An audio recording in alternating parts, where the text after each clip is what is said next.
Well, hello everybody.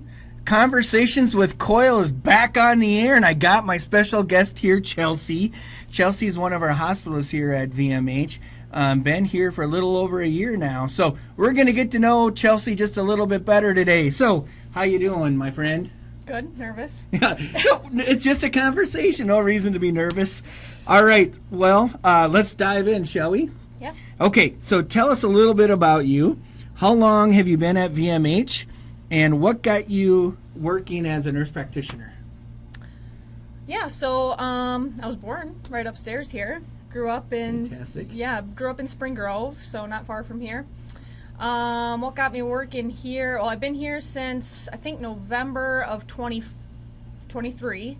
Was PRN in the clinic, and then switched over to my hospital role in April of 24.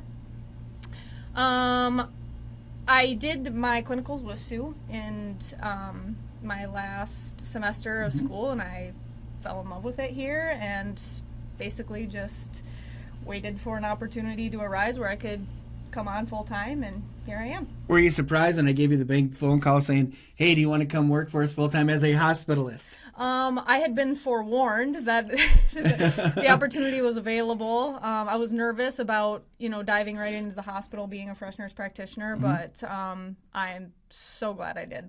So what was some of the thought process when you started started working for us as a hospitalist? What kind of things did you do to get prepared?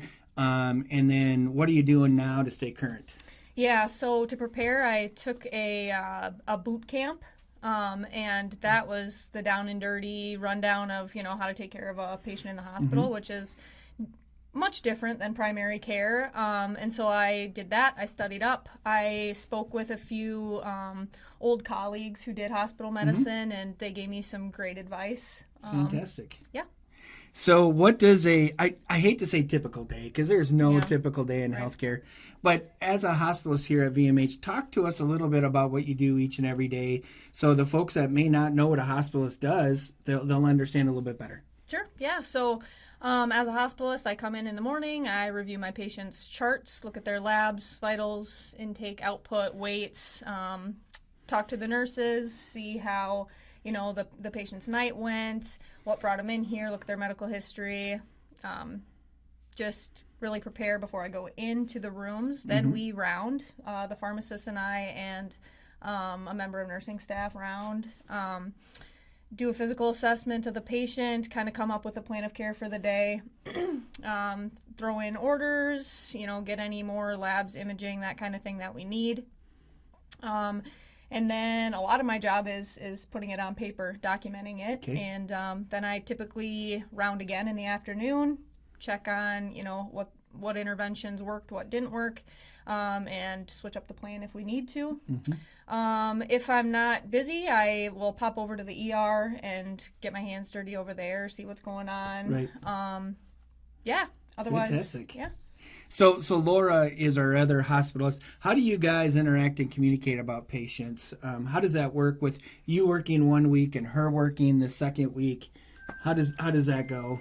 Yeah, so typically over the weekend things change. So many of the patients, besides our skilled patients, I won't even see, so there's not a whole lot that we have to collaborate on. But certainly if a patient's still here, I'll give her a call and ask, about background story.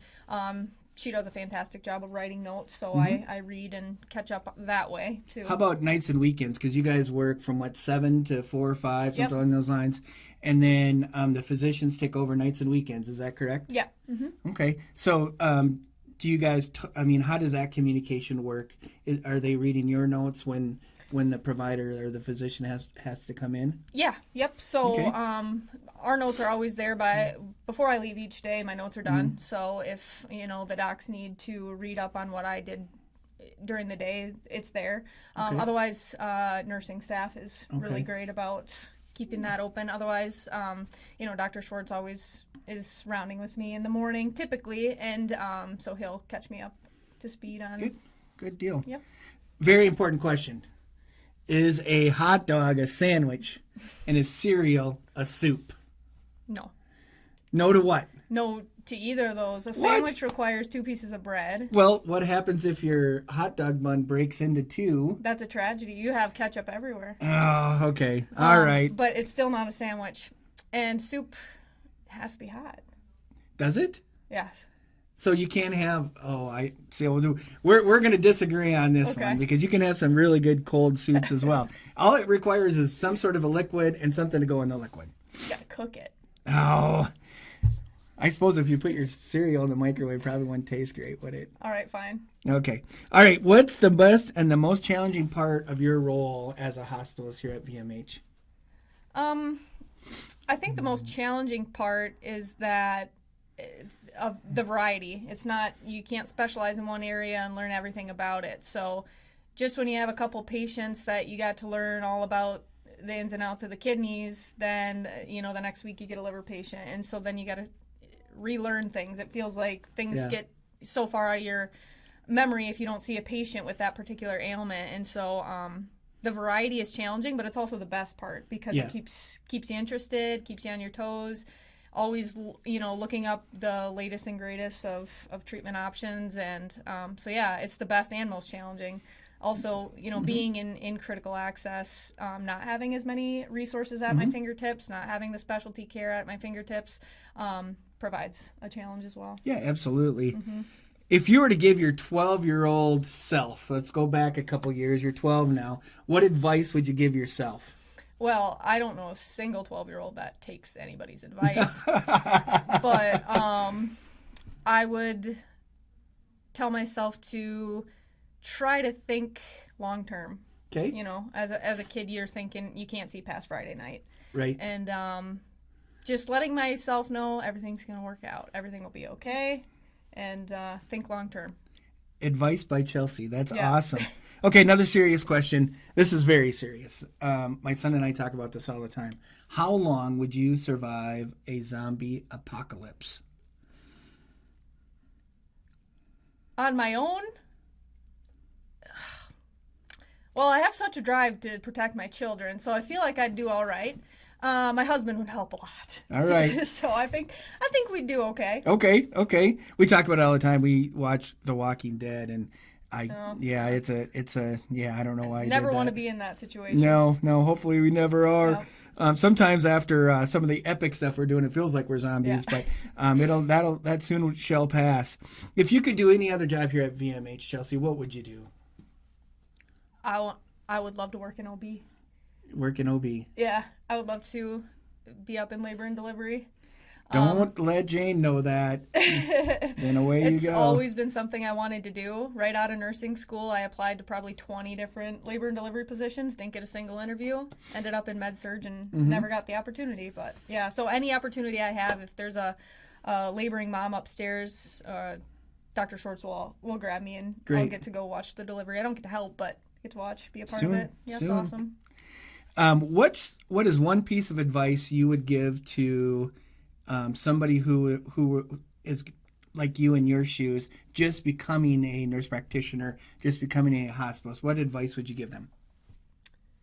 I would tell anybody in any position in healthcare, give it your all, focus while you're here, and just help in any way you can. That's awesome. That, again, is great advice.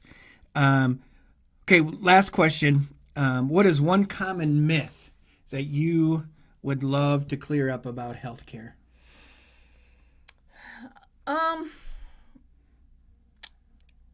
Probably like vaccine injuries. It's a big thing. It's like a trendy thing to like anti-vaxxing. People have this misconception that vaccine injuries are a thing, or they're being just pushed by the government, and it's not the truth. The link between autism and vaccines has been debunked over and over, but people just perpetuate this rumor, and it's caused a lot of vaccine hesitancy and hence outbreaks of disease. And so, probably vaccines. That is a great myth, and through public health and through both of our clinics, you can get your kiddos vaccinated pretty easily these days. All right. Well, Chelsey, it's been a pleasure for the last few minutes for us and myself to get to know you a little bit better.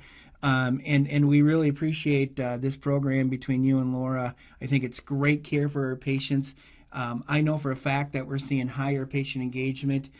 Charts are being done, which is really important for when that patient is not here anymore. They're accurate, which is fantastic. The communication between you guys, the pharmacists, the physicians, is absolutely fabulous. And I think putting the patient at the center of care is what you guys do as hospitalists, and we appreciate that. So, all right, well, that was Chelsey, one of our hospitalists here at VMH. We're very excited to have gotten to know Chelsey over the last few minutes. If you have any questions about what hospitalists do, please reach out. It's only been with us for a little over a year, and we continue to refine the program and making sure that the patient is at the center of everything we do here at VMH. So again, thank you, Chelsey, and stay tuned for the next conversation with Coyle in the next couple weeks. Take care, everybody. Bye. Thanks.